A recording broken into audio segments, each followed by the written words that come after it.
Alright, got another trade breakdown on GU. So we ended up taking some sells. We ended up taking 2 positions. So here's proof of entry, entry 1, entry 2.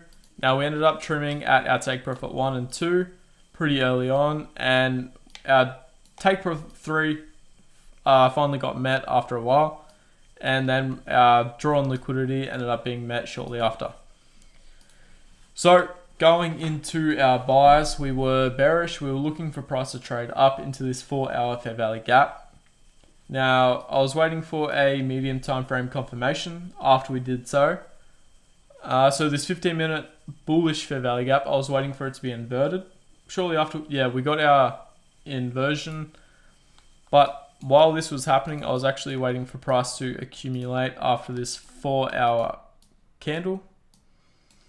So 4-hour candle opened at 5 p.m. We got our accumulation, then we got our manipulation, which is what we like to see.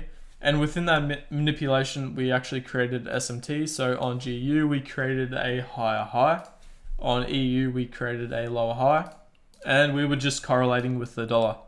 So we made a lower low on the dollar. After this manipulation, we ended up getting a change in state of delivery. So price closed below the first up candle of the series of up candles that actually swept the liquidity. So that created our change in state of delivery. So the entry 1 came at that. So hit market enter. Then shortly after, I was waiting for a confirmation entry. So our confirmation entry happens after our medium time frame confirms and creates our POI after that. So we ended up retracing back into our medium time frame and creating our confirmation entry that we look for. So we ended up getting into 2 positions here, just like that.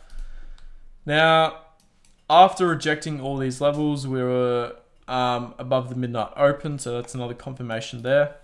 But shortly after, we ended up trading into our lower time frame levels, where we did decide to actually trim our positions.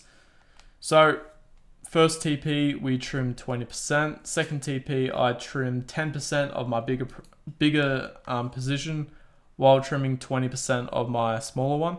Shortly after, we ended up hitting our take profit 3 at these 15-minute equal lows, where I did take 80% of our position off, but shortly after, we just ended up hitting our draw on liquidity, which was basically perfect. We called this session to a T. So yeah, that's basically it. That's the trade breakdown for this London session.